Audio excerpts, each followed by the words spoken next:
Greetings, lovelies! Today I have a sweet story of Christmas magic and romance for you on Tales with Tasha. Welcome or welcome back to my channel, and I hope you are having a wonderful Christmas season. Let's jump right on in.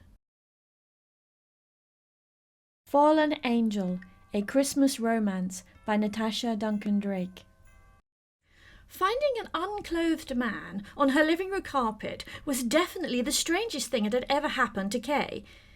If she hadn't just seen the angel fall from her Christmas tree and morph into said naked man, she might have been screaming more.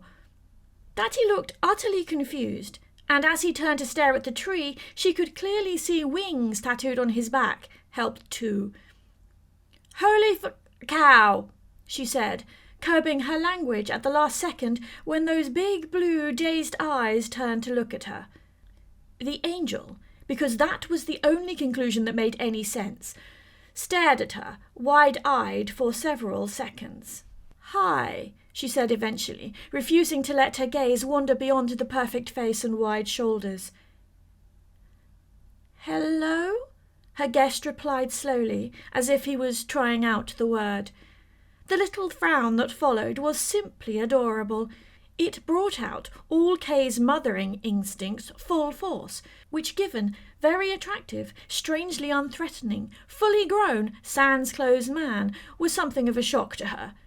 Not that she would have done anything had other instincts fired, because she was very happily married, but maternal was not how she had expected to go. "You look cold," she said, not sure how to start a proper conversation.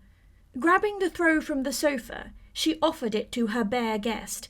It had a few cat hairs on it, but she hoped he wouldn't mind.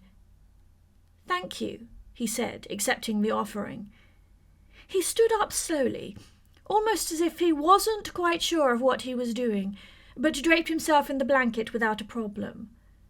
Kay refused to dwell on the long, shapely legs she could see poking out the bottom of the blanket, or how tall her guest seemed to be. Okay, so maybe all her instincts weren't maternal. "I'm Kay," she introduced herself, when he said nothing more. "What's your name?" The adorable frown was back for a second or so at that question. "Luke," he said, but his tone was a little uncertain. "Yes," he added with a nod. "Luke." "Great," Kay said, giving him a smile. "Nice to meet you, Luke. Do you remember how you got here?" At that, Luke glanced up at the tree. "I fell," he said, but there was that uncertainty again. "Yep, you definitely fell," Kay said. "Do you know why you fell?" The poor dear looked adorably lost at that. "No," he admitted quietly. And there were those mothering instincts again. Kay found herself gently touching his arm through the blanket, as if she wasn't the one who had just had the shock of her life. Not to mention the fact that in 2 hours she was going to have a house full of people. She and her husband were hosting their annual Christmas party for friends and family. Well, she decided to run with it and be practical. "I think the first thing we need to do is find you some clothes. My husband is smaller than you, but I think some of my brother's things should fit you, and I'm sure he won't mind." "Okay," Luke said, and gave her the tiniest smile of his own. Her heart just about melted. 10 minutes, and only one embarrassing incident where Luke had gone to put on jeans before she'd found him any underwear later, and she had a fully clothed angel in her kitchen. His stomach had growled, and that was it. Kay had had to feed him.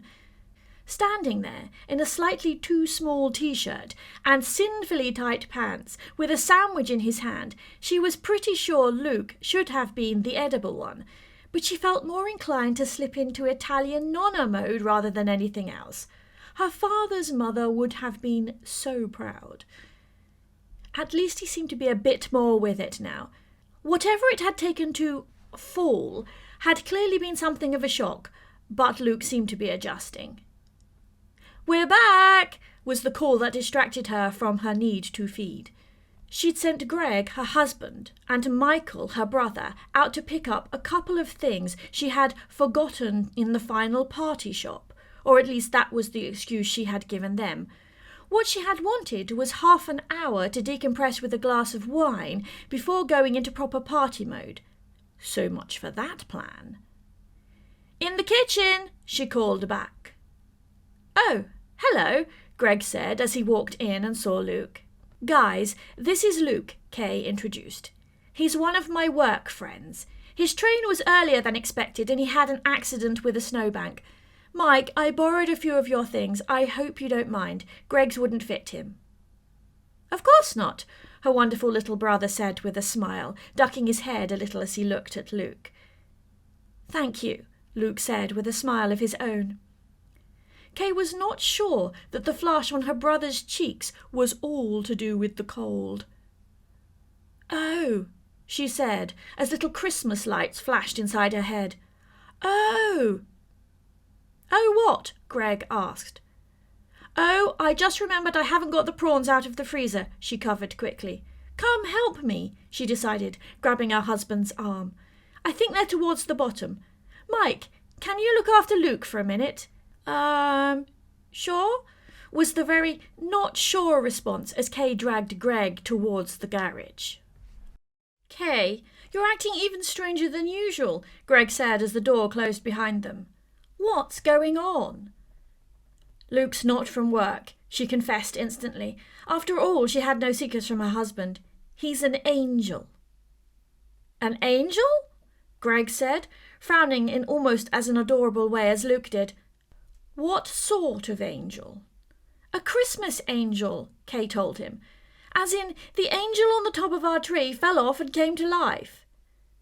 "But our tree angel looks nothing like him," Greg said, which was a lovely way of not just blurting out that she was losing her mind.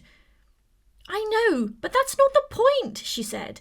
"And I am aware how bonkers this sounds, but I swear to you, the angel on the top of the tree fell off, morphed into Luke and started talking.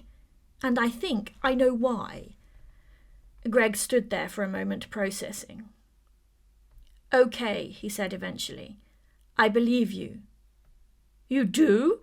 Kay asked, because she wasn't sure she would have believed her. He nodded. "So, what's your theory?" Greg asked. "He's here for Mike," she replied. Let me get this straight," Greg said. "You think a Christmas angel appeared in our living room because of your ex-priest brother?" "Why?" "Because it's Christmas magic," Kay said, more and more sure of her assessment. "Maybe to give Mike someone to love, to show him that he made the right decision when he quit the seminary. You know how hard it's been for him." "How do you even know your Christmas angel is gay?" Greg said. "Call it a feeling," she replied. "Admittedly, he seems a little confused about everything at the moment, but I think that might be angel concussion." "Can you hear yourself?" Greg asked. "I know," Kay admitted. "But can you think of a logical reason I didn't scream and grab the nearest heavy object when finding an undressed man in our living room? I wanted to clothe him and feed him and keep him safe, Greg, all 6'2" of him. I am not arguing with Christmas magic." "Yeah," Greg agreed. "I totally get that. But if it turns out he's a brain-eating alien or a soul-sucking demon, I'm blaming you." Kay grinned and leaned forward to give her husband a peck on the lips. "I love you," she said, only then realizing that he was still carrying the shopping bags he had come in with. Kay had spent the first half of the evening with one eye on Michael and Luke and the other on her other guests. However, then she'd been dragged into a game of charades. Their friends group had some unusual rules that made it lots of fun, and she'd lost track. By the time she had fallen into bed, she had almost forgotten she had a Christmas angel in the house who already seemed very attached to her little brother. Morning came far too soon for her not under 30 anymore body, but she dragged herself to the bathroom and then to the kitchen to make coffee. When she stepped into the living room to check on several of her friends who had nabbed places to sleep, she almost had a heart attack. There was an angel on top of the Christmas tree. Her stomach twisted as she looked at it. Michael had seemed so happy every time she had looked at him the previous evening, Luke had barely left his side. She had no idea what they had been talking about, but they had clearly clicked in a way she had never seen before when it came to her brother. If Luke was gone and the magic had ended, it seemed far crueler to her than for it to never have been. Putting her coffee down, she hurried back upstairs to Michael's room. With her protective instincts firing, it took all her willpower not to just barge in. The door was slightly open, but she stood there and took a deep breath rather than throwing it open. It was dim in the room when she finally, carefully looked in, so she closed her eyes to force them to adjust. When she opened them again, she could just see Michael, still fast asleep in his bed. She couldn't help noticing how he was pushed up against the far wall, as if he had not been alone in the single bed. Kay began mentally cursing whatever powers had brought Luke into their lives. If she ever figured out who had done it, she was going to have words. Wanting to put off the inevitable for as long as possible, she stood back up straight and pulled the door to. Then she turned, and this time she screamed. "Hello," Luke said, as Kay did her best to remember how to breathe. 6'2", blonde Adonises were not supposed to be able to creep up on a person. She was annoyed for all of about 2 seconds before her brain caught up.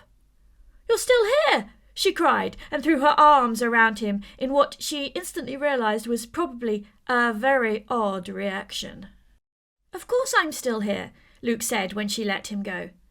"I hope you don't mind. I took a shower." That was when she noticed he was once again without clothes. "Oh, good Lord," she said, and ushered him into Michael's room as she pointedly refused to think about what Luke and her brother might have been getting up to.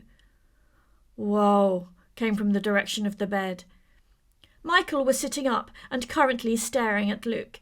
Kay could see her little brother was wearing the t-shirt and briefs he had had on the previous evening, so maybe she had jumped to conclusions about their nightly activities. Given the way Michael seemed to have lost the power of speech, she didn't think he'd seen Luke without any covering yet. "Morning," Luke said with a joyful smile. In self-preservation, Kay handed him the robe from the back of the door. "No walking around the rest of the house without something on," she said. "What you do in here is up to you and Michael." "Kay!" Michael squeaked. She knew he would probably be beet red if there was enough light to see. Her little brother was the kindest soul and also incredibly bashful. "It's too early to be dealing with nude Christmas angels," he said. "I'm going back to my coffee. Breakfast will be ready when you smell bacon." "Christmas angel?" she heard Michael say in a very confused tone as she walked out. She guessed the pair hadn't covered that part the previous evening. "Just so you know, Luke," she said before heading to the stairs, "if you hurt my little brother, I will have your balls." "I am aware," was the amused response. She liked the angel more, the more she interacted with him, and she smiled as she went down to start breakfast. It was going to be a good Christmas this year. She could tell. Isn't Christmas magic grand? Thank you so much for tuning into my Christmas special. You can pick up a copy in ebook form from this QR code or the link in the description if you would like to keep it. And for more great Christmas content, check out my Christmas story playlist on screen now. Have a great holiday season, or whatever season it is when you are watching this, and see you for my shorts every day at 4 p.m. UK time.